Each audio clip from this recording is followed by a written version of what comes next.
Shruti Smriti Purananam Alayam Karunalayam Namami Bhagavat Padam Shankaram Lokashankaram.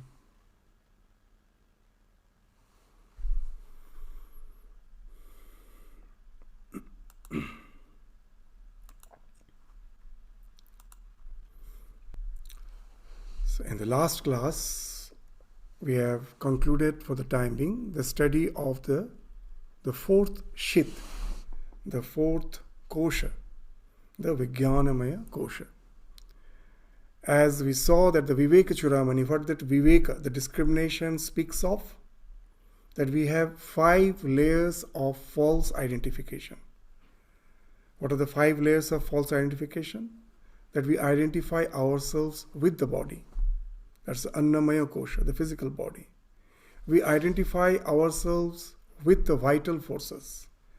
That when I am sick, that when we are sick, we say, what? I am sick, as if the sickness, the state of vitality, everything is my own identity. So the prana shakti is identified as me. So there's a second layer of identification, false identification. That first, that these are all the things which I possess. Just the way the watch I possess, the laptop I possess. Similarly, this body I possess, the prana shakti I possess. They are not me, but we falsely identify ourselves with them.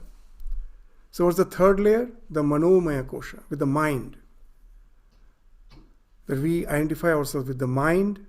What is the mind? That as we studied, that which is sankalpa vikalpatmak. That all the resolutions which we are having in our mind. Not only resolutions, when you are seeing a flower, what's happening there? That there are so many piecemeal perceptions. It's not that as a whole the flower is perceived in the mind. Its color is perceived in the color perception center. Its form is perceived in some another center which perceives the shape. Its fragrance is perceived in some other center.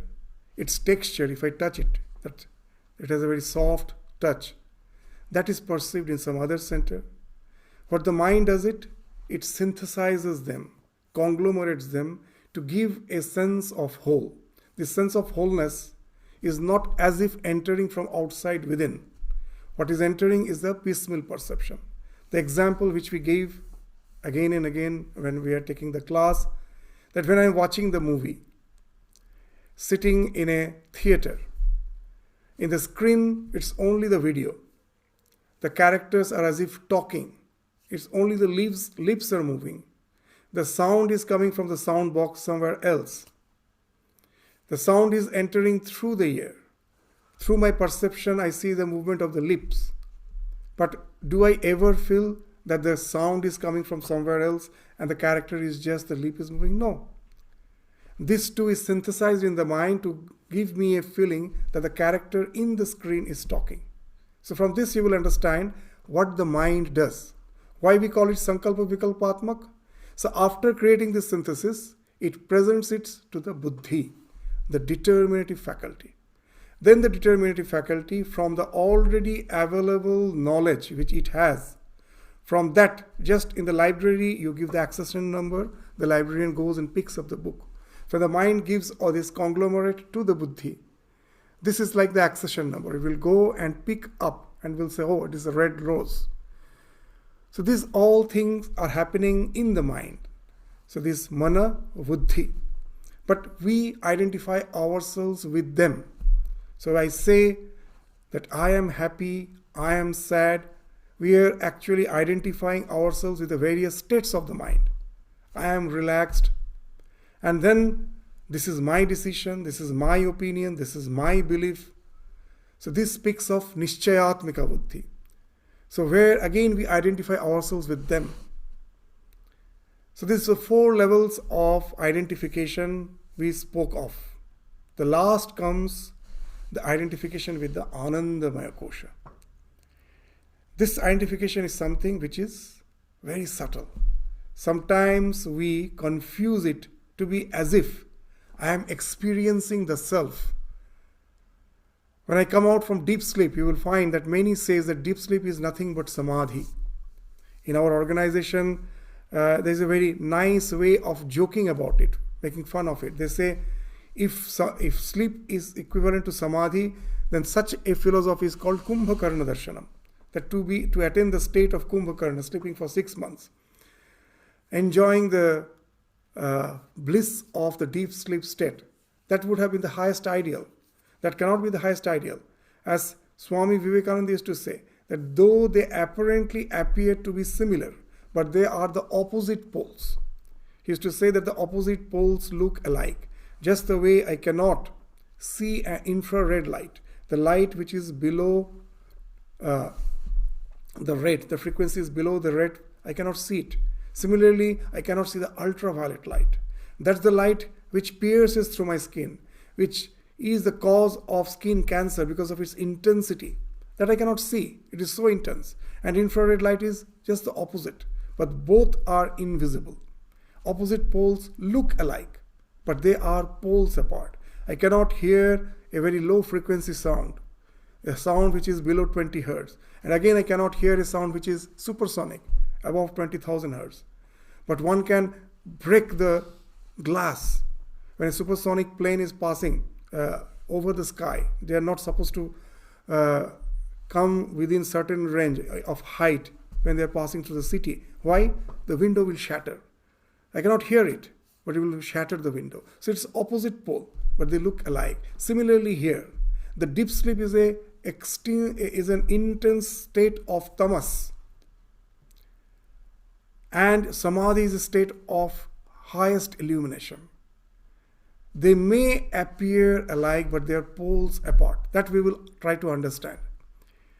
So this Anandamaya Kosha speaks of our identification with that state of mind where all the vrittis for the time being have subsided. They have not vanished. They are there.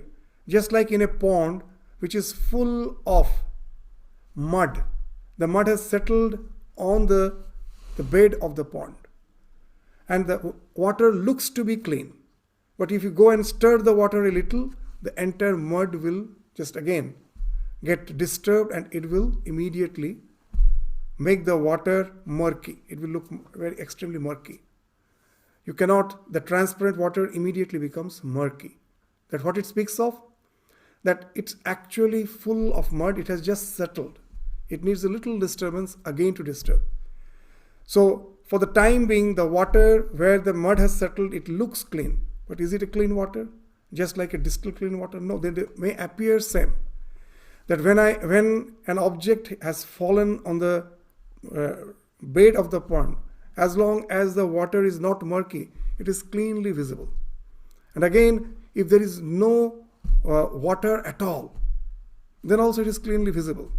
But there is a difference. Here, the layer of water, though it is transparent, is still there. And when the water is not there, still also it is visible. As Sri Ramakrishna says, that when you go to the 6th plane, when your spiritual awareness arises, when he was speaking of the arousing of the Kundalini, he says, when your mind goes to the 6th plane, he's giving a very nice example. You feel as if I can touch the flame. There's a flame, I can as if touch it. And then you extend your hand and you find there's a very thin layer of glass, the transparent glass, which is not visible. And you find you cannot touch the flame. The glass is there to obstruct you. So similarly, this state of Anandamaya Kosha is like that. The mind without its vacillations, no vacillations. Everything has settled down for the time being in the state of deep sleep. Not only in the state of deep sleep. When my mind is agitated because of some desire, I want this, I want this. Suppose in the market there is the latest model car which I am aspiring to have. I have a tremendous desire to have it. I take loan and somehow I manage to buy the car. The day I buy the car, I feel tremendous happiness. I think it is a car which has given me happiness. But know it for certain, this world doesn't have the capacity to give us even a little fragrance of happiness. Gandha matram na vindate. As Shankaracharya says in the Bhagavad Gita commentary. It doesn't have the capacity. The world doesn't give us happiness. We are being deluded by thinking that this is the object that has given me happiness. But actually what has happened? The mind was extremely agitated. It was aspiring for something. There was a huge wave in the mind. I want this, I want this. This huge wave has engulfed all other waves. Small desires, it has engulfed. Now there's only one wave. I want this. My entire aspiration is after it. The moment I get it, for the time being, for a very small moment, all the wave have subsided. Because all the small desires were engulfed by this huge desire, and this huge desire has been fulfilled. So there is a state of desirelessness. The mind is still there, but it is placid. And then I feel that tremendous happiness. I think the object has given me happiness. But what has actually happened? As Swamiji gives that nice example, that our mind is like a lake, and our real nature, the Satchidananda, the real nature, is like the bottom of the lake. Now this Ananda Swarupata, the bliss which is of the self, gets filtered out by the waves of the mind, by the all the dirt of the mind. It doesn't allow that Ananda Swarupata to be percolated, to be percolate through our mind. It doesn't allow. It filters it out. Somehow the Sat Swarupata, the Chit Swarupata, that never gets filtered. I am always aware I am. Even when I am extremely rejected, I am aware I am. Then my awareness about myself, that never gets filtered out. So it's a very selective filtration. That my awareness about myself, my existence, Sat Swarupata, Chit Swarupata, that I am and I am aware that I am. This too never gets filtered. But when the mind is disturbed, what gets filtered? Ananda Swarupata, that placidness from which that bliss comes, that gets obscured. Now when the desire is fulfilled, for the time being, there is no wave in the mind. All the desires are still there, just settle down. And then you enjoy that bliss. That bliss is of the self, not because of the car. It is of the self. But because of ignorance, ajnana, I think the car has given me happiness. So even in waking state, we can get identified with that Anandamaya Koshada when the desire is fulfilled. Not only that, there is a higher form of bliss that in the modern day they call it flow psychology. That through some endeavor, when you meet your skills, meet the challenge. Suppose you are learning sitar. When you are learning, it's not a very pleasurable journey. You never like it. Constantly you have to be aware of what you are doing. You are not yet skillful enough to play it with full focus. You are trying and consciously trying. But a time comes when your skills meet the challenge. And then your focus is entirely on what you are doing. And you enter into a state of flow, they say. You're fully focused and everything else falls off. All the distractions falls off. The more the mind is focused in something, the other distractions falls off. Because the mind has a limited power of processing information. It can process only particular, a fund of information. So when the mind is focused, the entire mind is engaged in the thing it is doing. So other things cannot be processed. When you are watching the TV, full intently you are watching a match, someone calls, you don't hear. The sound has entered your ears, but the mind couldn't process. Why? Because the entire mind is focused on what you are doing. You are watching the game and you are so focused that though the sound has entered through your ear, the mind cannot register it. So what it speaks of, that when through some sadhana, that is the sukriti, that is the punya, that anything, what is punya? Which we acquire through endeavor. All the sensate pleasures of life, for that no endeavor is required. I eat a donut, immediately I get pleasure. There is no sadhana required. What is sukriti? What is punya? Anything through endeavor which I get, and that helps me to enter into a state of flow. And then what happens? I get a higher form of bliss. So, when I get the car, the happiness is momentary. When I satiate my desire for eating a particular dish, my mind reaches the peak when the desire is satisfied. And then again, the mind will again start reaching the plateau. The desire is fulfilled. The mind will again be chasing after other desires. Only for the time being, it is calm. But here, when through some sadhana, you enter into a state of flow where your mind is entirely focused in doing other things, all distractions again fall off. So this is a higher way of entering into a state where all the distractions of mind has calmed down. So again, you are identified with the Anandamaya Kosha. In this life, whenever we find that we are disturbed, know it for certain, the disturbance is not outside, it is the mind. When the mind is agitated, we are never happy. When the mind is calm, we are happy. And that happiness is of the self. Because it is the disturbance of the mind that filters out that happiness. The moment the mind is calm, the Ananda Swarupata percolates through our mind. It comes from within. It wells up. This makes us happy. It can be momentary by the fulfillment of the sensate pleasure, and it can be prolonged by entering into a state of flow, by acquiring some skills through my sadhana. That's the punya. When I'm meditating, at the beginning I may not like it. I have to use my willpower. Now I think meditation means willpower. My mind gets distracted. I have to again and again bring back to my object of meditation. But know it for certain, meditation is not effective as long as I have to use my willpower. The will should get converted into devotion. How it happens? That when I do anything repeatedly, that's again another characteristic of the mind. That is the neuroplasticity. When I do anything again and again, this repeated action wires up my mind as if a path is created. In our life, so many things we have done repeatedly out of necessity. And then what happens? Because I have done repeatedly out of necessity, a path has been created. Now I forget the necessity. Just doing it becomes my obsession. All the sensate pleasures for which we have this obsession actually speaks of that the things which you have done repeatedly, that has wired up my mind. I forget the necessity, and that has created the obsession. As we have told that in the Gospel of Sri Ramakrishna, we again and again find Sri Ramakrishna repeatedly is saying, Kamini Kanchan Maya. This lust and gold is the Maya, is the cause of our delusion. The word Maya means to not see something as it is. Ya means yatha yatha. Ma is a negation. Maya. I cannot see the thing as it is because my mind is deluded.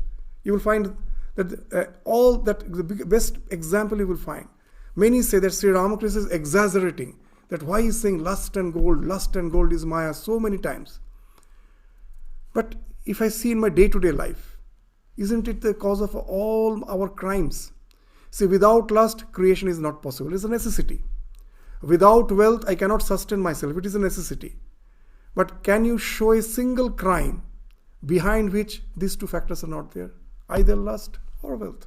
Nothing else. What has happened? Necessity has become an obsession. I forget the necessity and I get obsessed. That results in all the crime. And you will find that what has happened? I cannot see the thing as it is. Maya, it's a negation. Yatha yatha, because of the ignorance. So what we are trying to say, that what I do repeatedly, that creates a path in my mind. This limitation of the mind can be used positively in our meditation. The Guru gives me a mantra, gives me a form of my Ishta and says, meditate on this. I may not like it, but he says, whether you like it or not, go on doing it in fixed hours, in the morning, in the evening. What will happen? If I do it with faith, with sincerely, know it for certain, a time will come, suddenly you will start finding pleasure in doing it. A joy comes out of it. What has happened? By this repeated action, the mind's that capacity of this function of neuroplasticity, what it has done? It has created a path in your mind. Now, just by doing that process, you find the joy is coming out of it. So your now skills have met the challenge. Now you sit for meditation, you enter a state of bliss. Is it the final bliss? No. You are somehow identified with the Anandamaya Kosha. That with your capacity to know. The real meditation is when you have developed love, devotion. Without devotion, there cannot be any true meditation.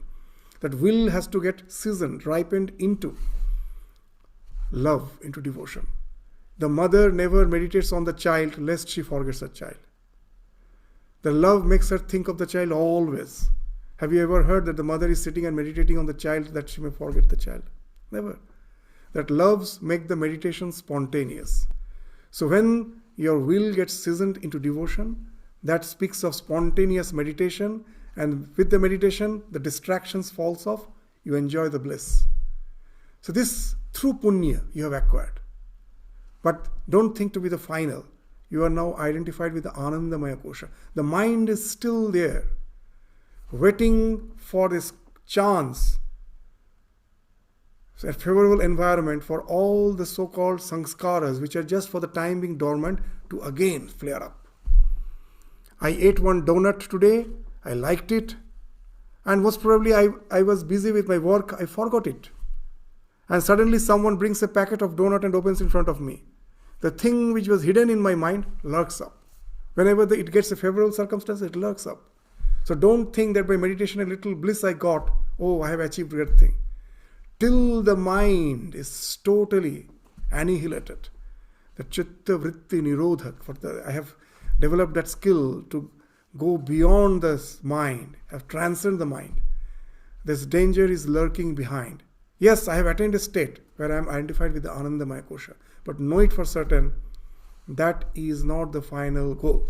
So with this background, now let us try to enter into the discussion of the Anandamaya Kosha as has been described by Bhagavad Pada Shankaracharya in his treatise called Vivekachudamani. So the 207th verse, now we will study the 200th, today we will try to cover up 207th, 208th and 209th verse, which gives the description of the Anandamaya Kosha. So 207th verse, what it is saying, Ananda pratibimba chumbita tanuhu vritti tamah vijrimbhita syat anandamaya priyadi gunakasva ishtartha labha udayah punyasya anubhave vibhati kritinam ananda rupah swayam sarvah nandati yatra sadhu tanubhrit matrah prayatnam vina. So this is the things we were just discussing. So now let us try to understand the exact words of this verse and try to relate to what just we have discussed. Ananda pratibimba chumbita tanuhu. So what it is? It appears as the reflection of Atman. Ananda pratibimba. Pratibimba is a reflection. It is not the Atman. Ananda pratibimba chumbita tanu. Chumbita speaks of percolation. When your mind has no distractions, then only that bliss factor cannot be filtered out. It percolates. It is as if soaked in bliss. That's Ananda Pratibimba Chumbita Tanu. Chumbita means to be totally soaked in it, to be totally saturated by that. Vritti Tamah Vijrimbhita. And this has happened because of Tamosikata. You may say, how come? The mind is now totally free from all distractions. How it is tamasic? So we have to understand that what is tamas? Tamas means darkness. So these all the vrittis, I haven't cleared them off. Just they have settled down and they are dormant. They are in the dark. They can flare up anytime if they get favorable circumstances. So though this mind is clean, apparently clean, but it is full of tamas. They are just lurking. They are just in dormant state. They get favorable circumstances, immediately they will spring back. So that's why this Anandamaya Kosha, though it is transparent, clear, but it is being spoken of as tamas. Because I haven't cleared it. It is just settled down, giving an appearance of this transparent, clear self. So that's still that the mind is there, through which the self is percolating. So that's why vritti tamah vijrimbhita is a manifestation of the tamas.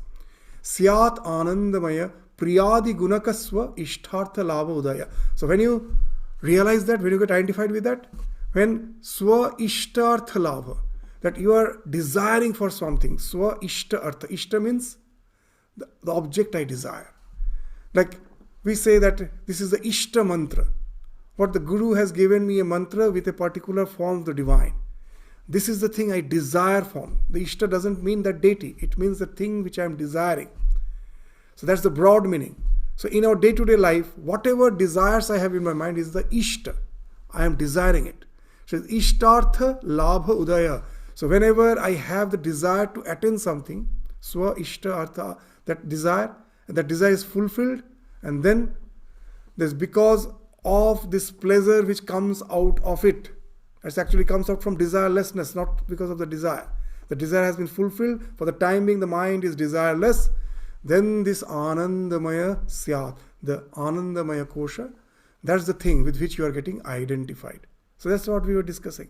So this is that one way of getting identified with the Anandamaya Kosha. But it doesn't end there. Now it will speak of that entering into the state of flow through punya, through some good deeds. What's the good deeds? Anything which we acquire through skills. That as in the Bhagavad Gita has been spoken of. That any happiness which gives me happiness at the beginning but ends up with dukkha in the last. That is Rajasic Sukha. That at the beginning it is like Amrita, it is like nectar. But it ends up with it's like poison.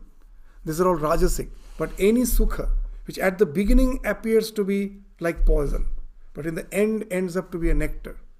Because all the things which we acquire through sadhana. A student doesn't like to study.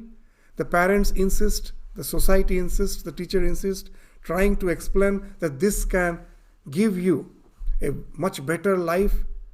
And then through will, the student most probably internalizes the authority within. That all the external authority, what they're saying, now it internalizes it.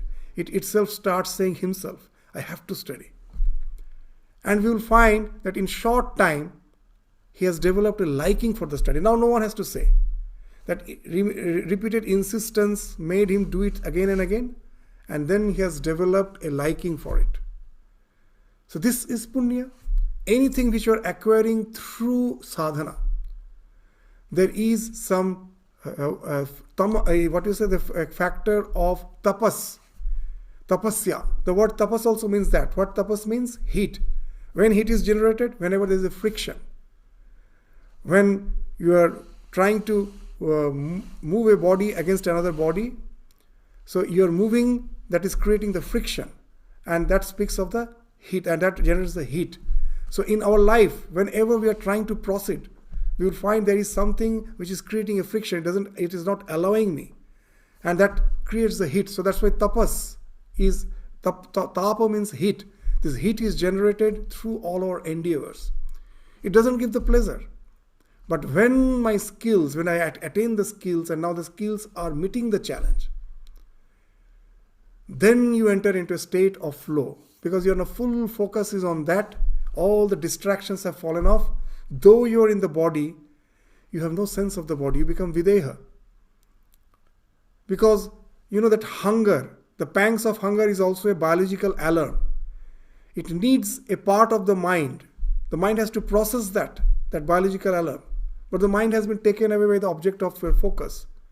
So you forget your hunger, thirst. You go on in a prolonged manner in what you are doing without getting distracted, even by the bodily feelings. That's the state of flow. When you enter that, which you have attained through punya, again you are in the state of bliss. You are identified with the state of bliss for the prolonged time. And for that, no effort is required. No effort is required. You have just flow means that you are as if in the flow. Without effort, you are in that peaceful state. Your mind has attained that tranquility. That's been spoken of in the second half of this sloka, in this verse. The first half speaks of immediate sensate pleasures, fulfillment. That gives a joy which is momentary. But a more prolonged happiness by getting identified with the Anandamaya Kosha happens when I, through my punya, all the things which I have acquired through my tapasya, that's the punya, that gives me a more prolonged happiness by being identified with the Anandamaya Kosha for a longer time. So that's been spoken in the second half. What is saying? Punyasya anubhave. When through this endeavor, you have went to a state of realization, anubhava. Your skills have achieved the goal. Now you are experiencing the state of bliss by entering into that state of flow. That is punyasya anubhave. Vibhati kritinam anandamaya swayam. Then again, in your psyche, this what vibhati means to manifest. What manifests? Ananda. This ananda rupa, this bliss manifests now in your psyche. And what's its nature? Sarva nandati yatra sadhu tanubhrit matra prayatnang vina. There is no effort required. The effort was required till you attained that skill to meet the challenge. That was prayatna. Now there is no prayatna. Now you have entered into a state of that bliss. Sri Ramakrishna explains this with a very wonderful example. He's saying, suppose there is a bend in the river. Suppose a stream is coming down from the mountains, and when it reaches the plain, it bifurcates into two legs. So what will happen? So now, if you are rowing a boat from one leg of that stream and trying to move upstream till you reach the bend, you have to do a lot of effort. You have to row the boat, you are sweating, you are just getting exhausted. And the moment you reach the bend, now your boat will get the favorable flow. Now he is getting the favorable flow. Now you are going downstream. And Sri Ramakrishna gives a very nice example. He says, now the boatman need not have to row. He just holds the so-called the oar. He just holds to keep the direction proper. In one hand he is just holding the oar, and in other hand he is enjoying the hookah, the smoke he is enjoying, fully relaxed. So all his endeavor was still reaching the bend. So after that there is no prayatna. So that's the thing that is spoken of here. So now when we are awake, then also we do enter into the state of this ananda by being identified with the ananda by a kosha in two ways. The short term is the immediate fulfillment of the sensuous pleasures. That's a very short term. And much more longer term is when we can enter into the state of flow through punya, by acquiring some skills through our endeavor. That's the punya. For that we can enjoy for a longer time. So this is the thing which has been spoken of in the 207th verse. This punyasya anubhave vibhati kritinam ananda rupa swayam sarva nandati. Nandati means ananda. Actually, nanda means happiness. Why we use the word ananda? In Sanskrit, a prefix is used in a sense of encompassment. That many say that there was no sense of India as a nation, as a whole. It was only the British came, colonized the various provinces, and that's how now we have this India as a nation. Before that, there was no such idea. Most probably, politically, there were various provinces. But culturally, India was one. Because in literature, we find one term in many this reference. What's the term? Asamudra Himachala. The land which is from the ocean to the Himalayas. See, here also, prefix has been used. Is used in the sense of encompassment. From the oceans to the Himachala. So similarly, Nanda means happiness. Is used in that as a prefix to say that happiness without interruption, from the beginning to the end, full of happiness. So here when he's saying Nanda, it means happiness. So this happiness which becomes uninterrupted, this Nanda is actually Ananda. Why? Because it is prayatnang vina. There is no effort. And it is prolonged. Tanubhrit matra, just it is holding onto your Anandamaya kosha. No other koshas are coming into picture because all the distractions has fallen off. You are not, this tanu matra means this tanu is the Anandamaya sharira. Other layers of existence, you are even forgetful of your body. You have entered into a state of videha. Because you will find a so-called a painter, when he is so absorbed in his painting, most probably for hours together he is painting, he forgets that he is hungry. He forgets that he is tired. Why? Because he is no more identified with the other tanus, the other layers of existence. Only this Anandamaya Kosha. The entire mind has been focused into that. So that's the idea of this Tanu Matra. Fully focused in that Anandamaya Kosha alone. And all others koshas fall off. And that happens even without effort as you have entered into the state of flow. So just see how wonderfully. In the modern psychology, we use these terms, neuroplasticity. We use the term, this state of flow. Now we are using this for understanding these slokas. Why? Because Swami Vivekananda, in many of his letters, is saying a wonderful thing. That everyone has a language and you have to talk to him in his language. Now if we use only the terms which Shankaracharya has used 1,000 years back, it becomes very difficult to relate to the modern world. At the same time, the modern world may think that this flow and all the things, this neuroplasticity is something, a very innovative new idea. No, these ideas are there. Only the language has changed, nothing else. And so, to really understand that, we have to use the language which at present is prevalent to understand these slokas, and then you will understand that how beautiful these slokas are. It's extremely beautiful. So you have to speak to a person in the language in which you have to, that when we are conversing with a person, we have to use his language. That's what Swamiji is indicating many of the letters. And that's, we find that whatever in the modern psychology we are discussing nowadays, it's the same idea is there in these verses. And to understand these verses, the moment I use the language, the modern language, it becomes so palpably clear. And you'll find that such wonderful thoughts, thousands of years back, that's why Swami Vivekananda used to say, the world, till now, if there's a giant intellectual have been created by this world, has been born in this world, it is Shankaracharya. Such a sharp intellect he has, without any equipment. Just by observation, he is creating this wonderful masterpiece, this marvel called Vivekachudamani. So next verse will come to the real Anandamaya.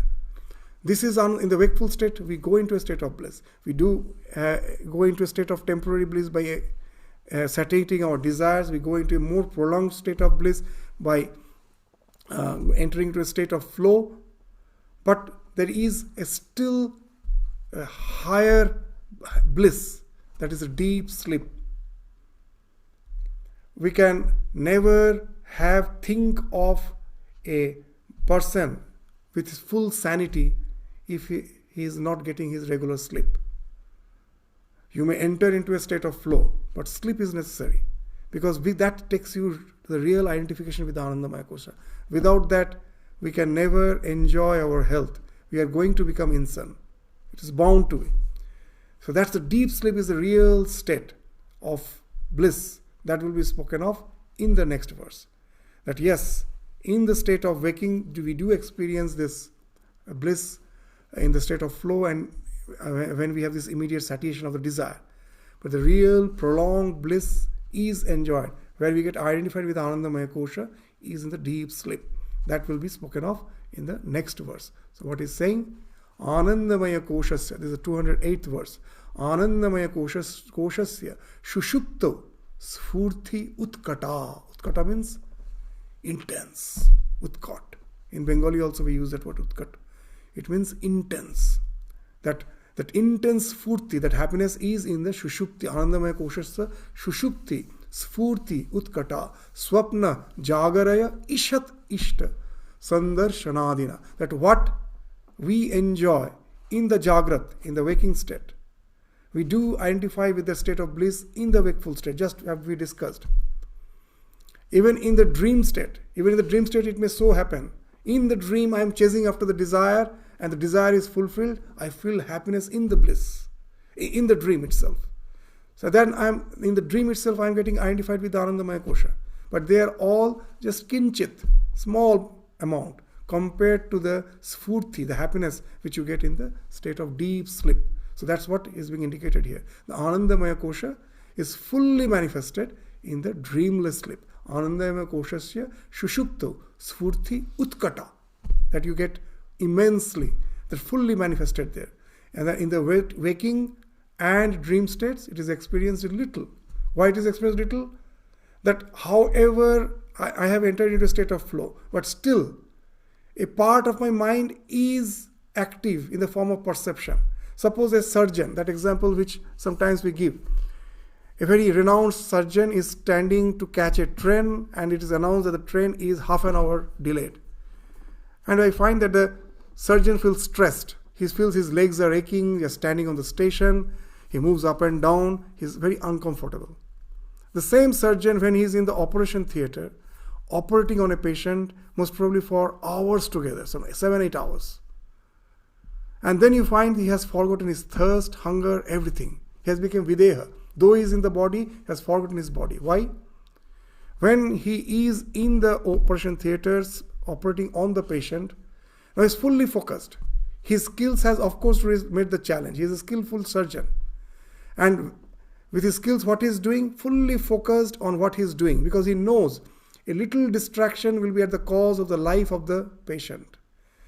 The scissor, the knife which he is holding, it has to be very precise while operating on the patient. A little distraction will be at the cost of the life of the patient. And the tremendous focus has enabled him to enter into a state of flow. How? We find that for 8-9 hours he forgets everything, thirst, hunger, everything. The moment the operation is over, now he feels exhausted. Because now again the mind has came back. So, but still one thing is there. It is far inferior to the deep sleep state. Why?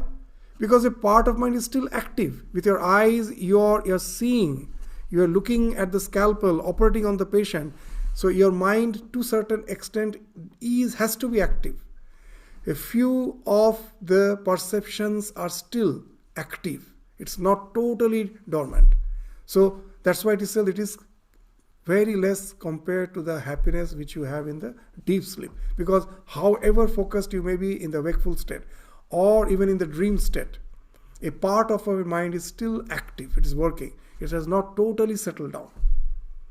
But in deep sleep, it is totally settled down. You are not one with the self. The self is still observing. What it is observing? It is observing the calm mind without any vrittis. We will find even in the Yoga Sutra, very nicely the deep sleep has been described. What they say? Abhava pratyaya alambana vritti nidra. Very nice definition. Now, in this Sanskrit, the terms are very important. Vritti means the mind waves. And pratyaya means the contents of the wave. When I am seeing the flower, the waves are there, and the content of that wave is the flower. That's what is reflected there, and that's what I see. What in the deep sleep verses, abhava pratyaya alambana. Vrittis are still there. The vrittis, the waves of the mind can fall, can collapse only in samadhi. Even in deep sleep, even in the modern neurology, when your brain is scanned in sleep, you can still see the waves. The vrittis are still there, but their content is nothing. It's zero content. When I'm awake, those waves are having the contents, and I'm seeing a flower. The flower is the content of the wave. When I'm seeing some building, the building is the content of the wave. But in deep sleep, there's no content. So the mind is still there without any content, because no perceptions are there. So that takes you to the utkata, extreme manifestation of that blissful state, because no vrittis are there. Totally it has fallen off. So what's this deep sleep state like? We experience the self is separate from the mind. That we have given example sometimes that how to understand this wakeful state, the dream state, and the deep sleep state. Just suppose a classroom, take a classroom, which is connected through a surveillance camera to the principal's office. Principal is in the monitor, is observing what's going on in the classroom. So what he sees, when the class is going on, he sees that students are all sitting quietly, and the teacher is there to supervise over the students, and he's taking the class, and the class is very disciplined. What it speaks of? That all the vrittis, all our samskaras are like the student sitting on the bench.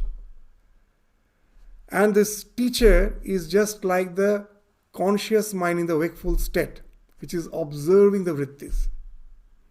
which speaks of the discipline. In the dream state, what happens? The class is over, the bell has rang, the next class is yet to start, so the class is without the teacher. And immediately you find all the students who are sitting quietly, they all start jumping around. Just moving around, they are no more in their seat. They're all having fun, they're just jumping around. Some backbencher is coming and sitting in the front bench with some of his classmates and just having some gossip, waiting for the teacher to come, and there's a chaos. So the dream state is something like that. Let us try to understand that very nicely. Our Swami Bhuteshananda, the 12th president, used to say that what's the dream state like? So in the wakeful state, we have the idea. In our mind, the idea of gold is there. I know what gold is. I have the idea of a mountain. In the wakeful state, both the ideas are there. But the forebrain, which is like the teacher, which supervises all these thought waves, which are in the hindbrain. Hindbrain is the storehouse of all the samskaras. Now, in the wakeful state, as the forebrain is there to monitor over it, you will find that I can never even imagine of a golden mountain, because it's not a practical thing. Gold is an idea. It is always separate from the idea of the mountain. They're two separate ideas. In the dream state, what is happening? The teacher is not there. The forebrain is inactive. It is sleeping. But the hindbrain is still active, which is full of the impressions. Now they get the free rein to jump around. So in the dream, I can see a golden mountain. The idea of gold can get intermingled with the idea of the mountain, and I can see a golden mountain. So these ideas have intermingled because there is no monitor. The forebrain is in sleep. When I'm sleeping, is the forebrain. The hindbrain is still active. So all this mixing, this state of brain is very important. Even we will find that all sorts of queer things we see in the dream. But sometimes there can be a wonderful mixing up to create wonderful inventions. Like the helix structure of DNA was discovered in dream. That it can be that they were trying hard, this Watson and Crick. I think Watson, when he went, after his laboratory, he was tired. He felt he was in a state of drowsiness, and in that he saw in a dream he saw a vision that two snakes are intertwined, and from that he had the idea of this double helix structure of the DNA. So just see, from the dream it came. The two very queer ideas somehow intermingled to create a wonderful invention. So most of these ideas are useless, but sometimes it can give a leap of your, this imagination can give a tremendous leap in their scientific inventions and discoveries. So whatever it may be. But we understand that in the wakeful state, the forebrain, the monitor is there to regulate all the samskaras, all the latent impressions of the mind. They are all disciplined. In the dream state, there is a chaos. Now, what is the deep sleep state? Now, see, both the states, the headmaster is monitoring, sitting in his office through the surveillance camera. Both the state, he has seen the class when the teacher is there. He is seeing again this class without the teacher, that chaos. There is the dream state. Again, it is he who is seeing the class. When the final bell has rang, the teacher has also left, the students have also left. The empty classroom. No one is there. But who stays still an observer who is observing that there's absence of all the activity. That's the identification with the Anandamaya Kosha. The students and teachers, the Agil will come back next day. But for the time being, they're nothing, no activity. And that gives that Utkata Ananda, that supreme bliss, without which we can never think of our sanity. If we are without sleep for a few days, we are bound to lose our sanity. We become insane. So that's the thing which speaks of the highest identification with the Anandamaya Kosha. So now see how nicely Shankaracharya is showing us what the Anandamaya Kosha is.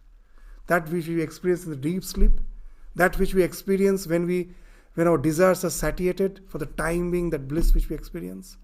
And again, that because of our punya, because of all the actions which has resulted in entering into a state of flow and giving us a prolonged happiness because of that focus.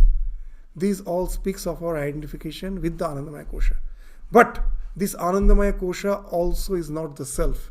We may be deluded by thinking it as a self. So in the conclusion, in the 209 sloka, he will say that this is not the self, and he will give the reason why it is not the self.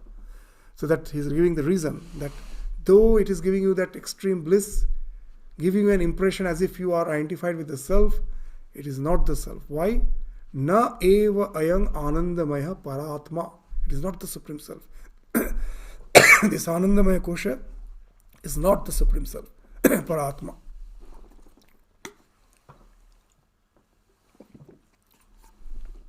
Why? Sopadhikatvat prakrite vikarat karyatya hetu sukrita kriyaya vikara sanghat samahitatvat. So the various reasons he is giving. That is not why, because it has attributes. Sopadhikatvat. We will come into the discussion. It has attributes. Sopadhikatvat. It is a modification of Prakriti. Prakriti vikarat. It is an effect of good deeds. That is because of your punya, sukriti. So, karyatya heta sukrita kriyaya. And then it is associated with a group of other modifications. Vikara sanghata samahitatvat. Now we know that self is something which depends on nothing. It is, it was, it will be. It is Trikal Avadita Satya. It is ever present in the eternal present. What gives us a sense of time? Transformation. If anything is getting transformed, that gives us a sense of time. Oh, I was young, now I have become old. This speaks of the sense of time, this transformation. If nothing is transforming, you are in eternal present. That's why in our scripture, God is called Purana Purusha. Why is Purana? Purana means Pura api navaiva. Ever aging, never old. There's no transformations. That they speak of Shara Vikara, 6 types of transformation. Everything is going through that 6 types of transformation. Jayate asti vardhate viparinamate apakshiyate nasti. We are born, jayate asti. We exist for some time, and when we are existing, first we grow, vardhate. And then in the middle age, we start getting transformed. The growth has stopped. That is viparinamate. And then the decay process starts, apakshiyate. And then the death comes, nasti. But for the ultimate reality is beyond all transformations. It is in the eternal present, just there as the witness, and without going any transformations. He is just observing. All the transformations are going on, it is witnessing, but it is the witness self. And the things which are getting transformed because of ignorance, self is reflected as this samsara, and it is watching that. It is not something separate from him. Because of ignorance, it is appearing as something separate. That example which we give, that when you see a snake in the rope was, the rope is, the rope will be. The snake is temporary. Because of ignorance, it arose at some point of time. The moment the ignorance falls off, someone comes and focuses the torch, the snake has vanished. So snake cannot be the reality, because it was born at certain point of time, it is dying at certain point of time. But even when I was seeing the snake, whether the rope was, it was. Though I was not aware of it, it was the only reality. Before the ignorance, it was the only reality. When I was in ignorance, that was the only reality. And when the ignorance breaks, that's the only reality. The self is something like that, without any transformations, eternal.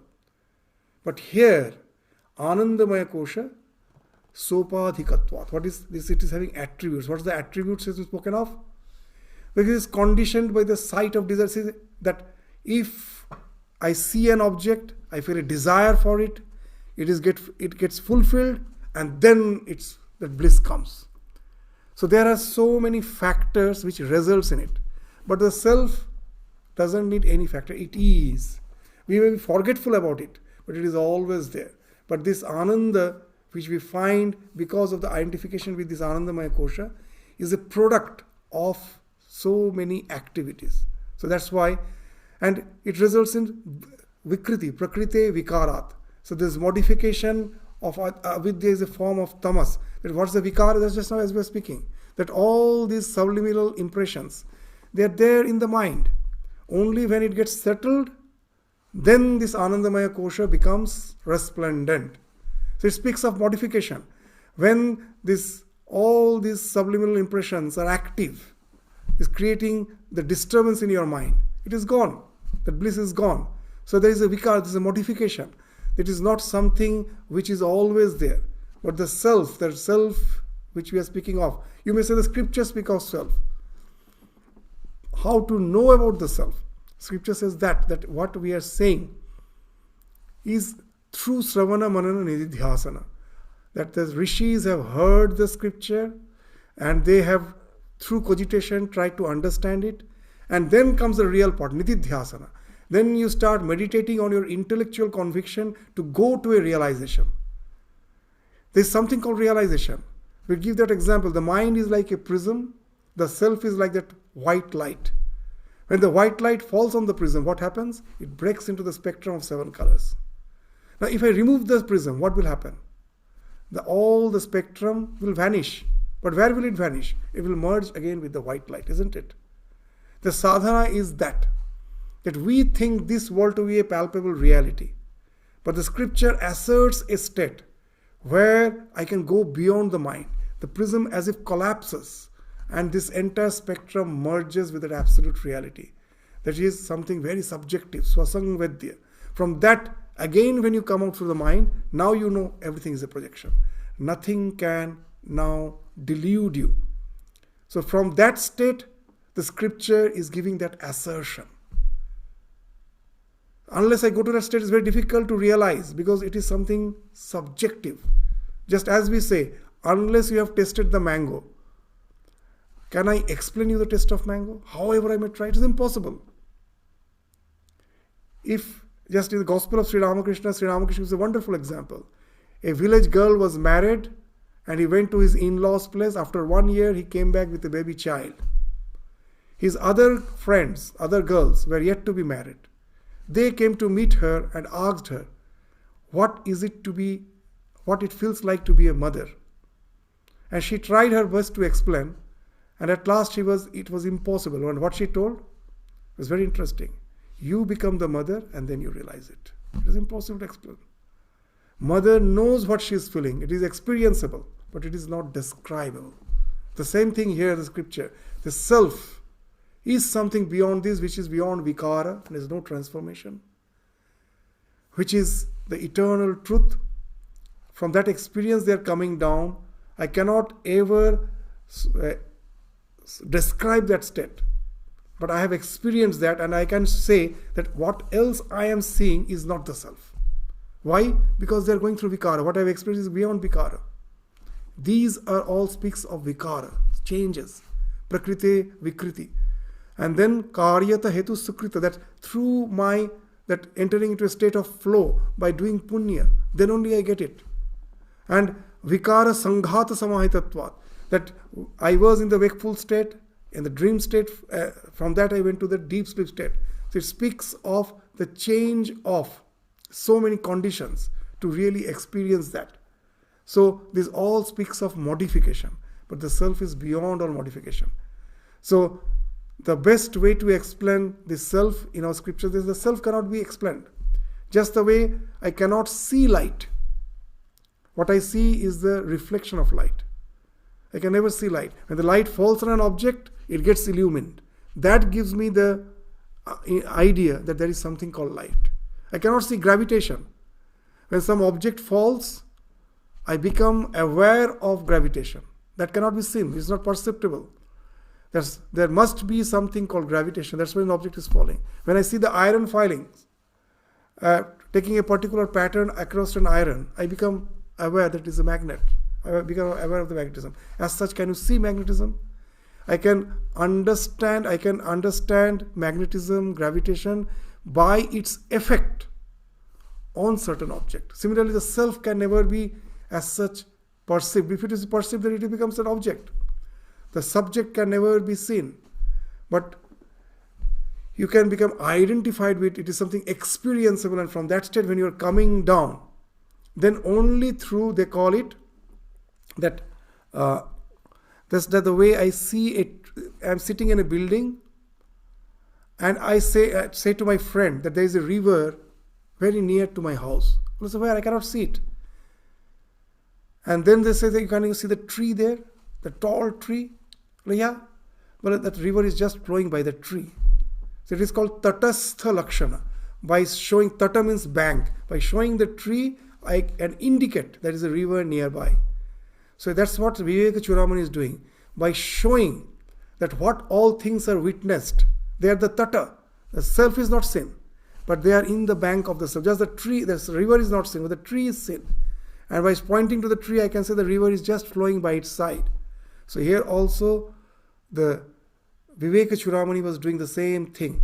That these all layers of misunderstanding, layers of false identification are the Tata. As the self is there, which is being reflected in all these various layers of existence, which is giving a sense that I am that, but actually they are in the bank. They are not the thing.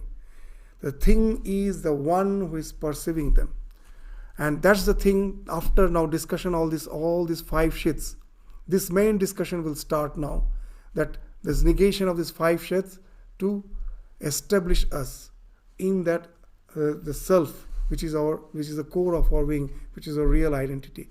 So after discussing these 5 sheaths in details, from the next verse, Bhagavad Pada Shankaracharya will start to establish the self, that it is not something, that there is nothing. The one who is denying the existence of self in all the 5 things is the self. The denier of the self is the self. So this is again needs some subtle understanding, subtle discussion, which will go on again in the succeeding classes. We will take up again the sloka by sloka, the remaining verses in the following classes. So thank you all. Namaskars. With this, we stop our discussion today. Thank you all.